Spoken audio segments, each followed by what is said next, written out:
Magic masks are a great way of isolating certain areas where you need to do a bit of color correction.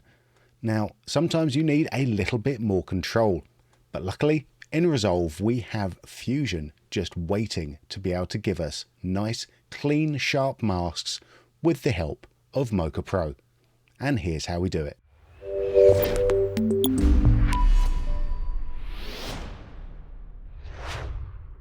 Magic masks have been a part of Resolve for a little while now, and they really are an amazing tool for when we're trying to get nice, quick mattes. But they're not perfect, and sometimes we need a more accurate mask, and that's where we can start to use this feature to talk between Fusion and the Resolve color room. Well, let's get rid of what we've got here already, and we'll just start with our original shape. So let's pop into the Fusion page and see what we've got. Well, I've already done a bit of the work here. Because I'm using Resolve 18, we do have the ability to use the magic mask directly within the Fusion page, and you can see I've generated that up. It's pretty good. There might be a little spot or two which is popping in and out, but you know, it's generally speaking, it's pretty good. But this works for the overall body. But what if we wanted to take out a small section of that, or just isolate a small part of that? Something, for example, like the phone there. Now, because all of this area is pretty similar and it doesn't look like a recognizable sort of human, it's actually quite tricky to get a magic mask to do the job for us. So this is where we're going to want an option to do things in a different way. And for this, I've used Mocha Pro. So if we have a little look in the Mocha UI, I've come in and masked the phone out here. And because we want to do some more cutouts, I've also come in and I've cut out the dress, which we can see here, and also the arm as well, which we can see here. If we just play this back, we can see we've just isolated out the phone here. If we wanted to, we could do a bit more, but this is going to be good enough for us to understand the workflow that we need. Okay, so let's save this out and let's come back into Fusion. If we look at the magic mask is taking out the color channels plus an alpha channel. With Mocha, at the moment, if we take a look and preview the Mocha Pro node, as it is now, you know, we're not taking out the alpha channel. So we need to come into the Mocha Pro parameters and just turn on Apply Matte. And we can choose what the visible layers are just by clicking on the visible layers button, but it takes up what we already used from Mocha. So I'm quite happy with how that's working. And if I turn off View Matte, hit Apply Matte and press play, we can see that playing back now. And that's just giving us the phone cutout that we need. All right, so that's all well and good. We've got these now in the Fusion page. How do we get about taking these into the color page where we actually want to use them? Well, here's the thing. We've got a MediaOut. And this is the sort of straight line we've got. Like when we're working with Fusion in Resolve, we have the media input, which is taking in our clip, and we have the media output, which is then spitting that clip back out again. I'm going to come in and I'm going to make another media out. So I'm just going to use the Control Space shortcut to bring us in there. And I'm going to create another media out node. And I'm going to connect this one to the magic mask. Okay, and let's do one more here. So let's come in, we'll add one more media out. Let's not hook that in there. Let's take the Mocha Pro output and plug that into the media out there as well. Okay, so now let's pop in to our color page. Okay, so back in the color page, let's take a quick look at this. The way I always set out my nodes here is I always use the first node to do the primary color correction, so we're not going to touch that. And we're going to do all of our work on this secondary node here, the second serial node. So at the moment, we've got one source output that's feeding into the color, the primary CC, which is then feeding the color into the next serial node. So what we can do now is we can add in a source by right clicking anywhere in the node graph here, just go add source, and this is going to correspond to the second media out that we created in Fusion.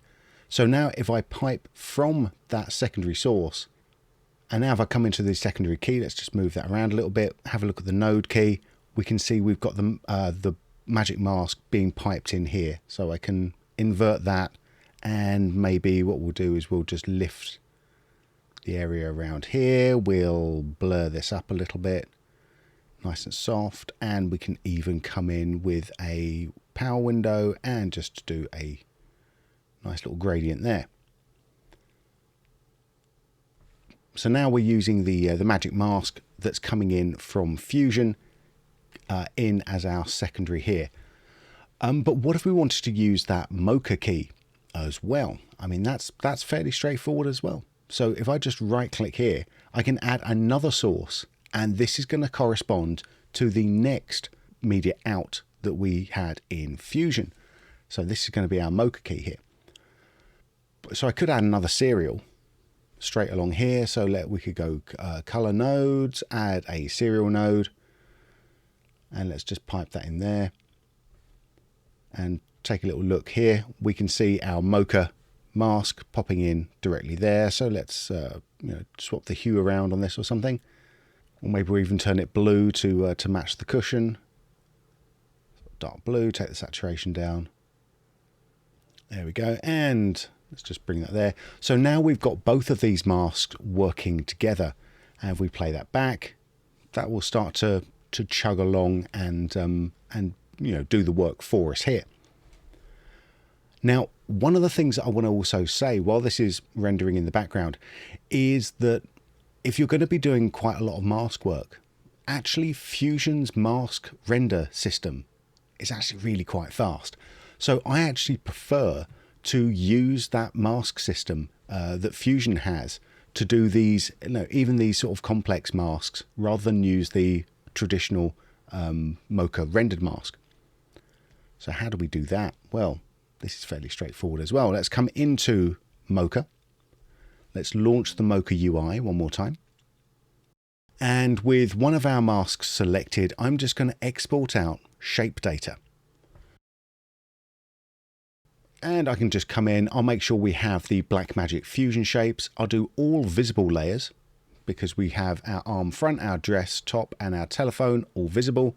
I'll copy those to the clipboard, and we will exit out of Mocha again. Then anywhere in the Fusion node graph, I can just Control or Command V just to paste those in. And they will paste in over the top of each other, so we do want to kind of just, move those around. And I'm going to pipe my telephone into the dress, into the arm, and cut out.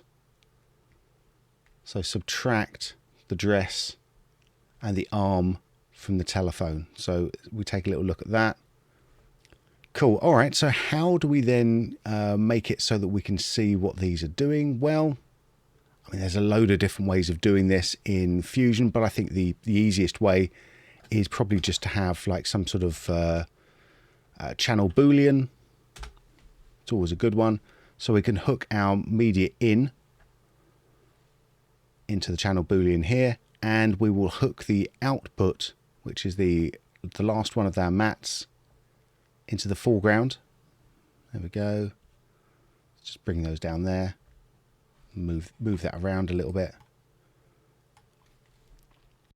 And then we're just going to, in the channel Booleans, all we have to do is make sure that copy, the alpha foreground, is going into there. Okay. So now what we have to do is give it one more media out. I could copy and paste this media out. So it's Control Command C and Control Command V. Here's something I wanted to show you here. If I rename this one media out 4 and pipe the output of my channel Boolean in here, this isn't going to go out to the right place, because take a little look at this index number. So if we go look at media out 1, that's got an index of 0, which means it's the first source that's being brought into the color room. MediaOut 2, index of 1, MediaOut 3, index of 2, but because we copy and pasted that MediaOut 4, it's also got an index of 2. So we just need to make sure these indexes are unique, otherwise this isn't going to work. What I could also do here, actually, while I think about it, because we're using these as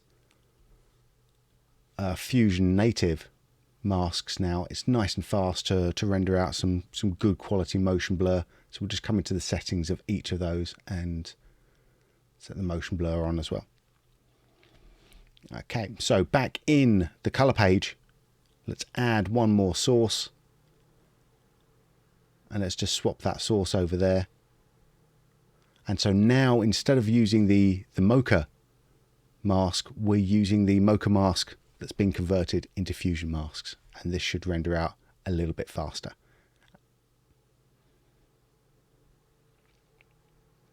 And we can see that as that plays back, that's playing back, you know, a lot quicker this time. And that's the trick of using alpha channels generated in Fusion in the color page inside of Resolve. And it's also a great way of being able to use native Mocha masks in the color page, which would otherwise be a little bit heavier on the system than using native Fusion masks. I hope that's been helpful for you.